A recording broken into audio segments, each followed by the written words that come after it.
So, what is Nano Banana?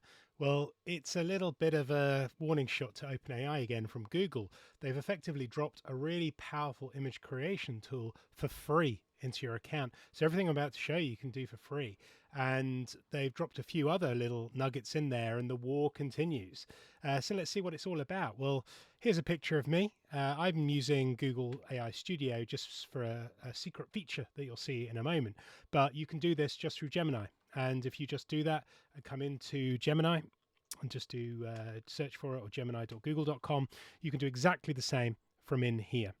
So what I'm going to show you is here's an image of me, right?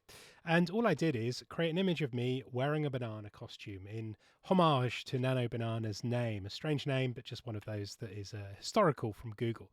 And all it did here as I went through is, there you go, it added me in a banana costume. Nothing nothing straightforward, but to do that on Photoshop, let's look at the original. Background's there, my face is there, that's pretty good. But we're going to push it a little bit further, and I'm going to take the video logo because there's no branding on this, is there? So I'm just going to say, can you stick the logo on the front of the costume? No problem whatsoever. Okay, just did that without any hints, and I'm not even using really good prompts here. I'm just using very standard prompts the average user would use.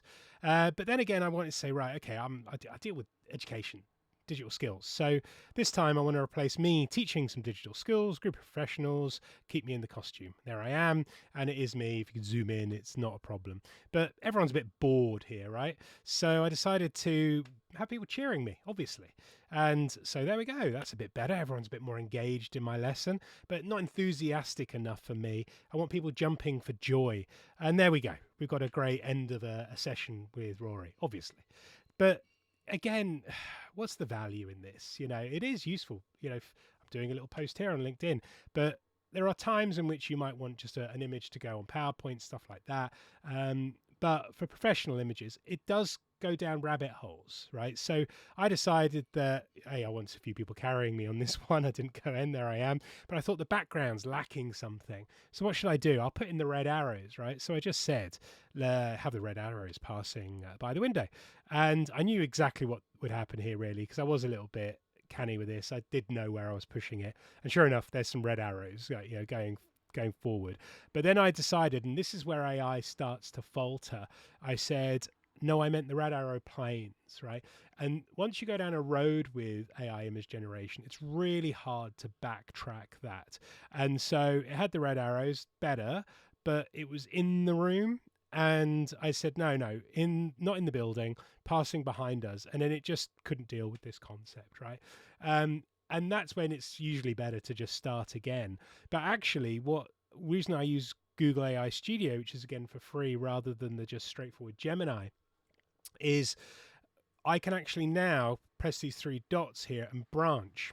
So what I did here is I went back to where I made the kind of fatal mistake, which was asking for it to do the arrows rather than the red arrow planes. And I made a branch here. And then I said, bit more specific, put the red arrow planes flying behind us in the distance. And this time it absolutely nailed it. Okay. So what is the use case for this really, other bit of kind of funny image manipulation? Well, the videos you may be seeing online of people putting in these images then going to video is a little bit misleading because it doesn't do that straight from the bat. A lot of people are using different tools all over the place, and I did use the HeyGen tool, which I use quite a lot for video editing. So I took my image of me in the banana costume, and then I decided to have it do a video. And here is that video, and I can press play and have that talk. Much like the modern video streaming landscape, there is no single AI tool that can fulfill every need. A user might find themselves with multiple paid subscriptions to get a simple video completed.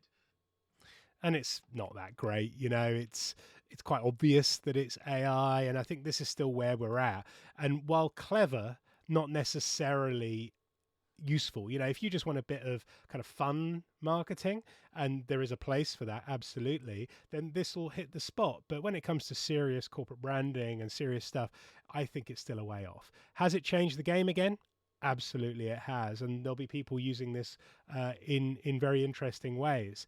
But again, there's going to be a lot of AI slop out there. Lots of videos that are just trying to tell you that AI is now taking over again. It isn't. It's just a better tool than before, in my opinion. What do you think?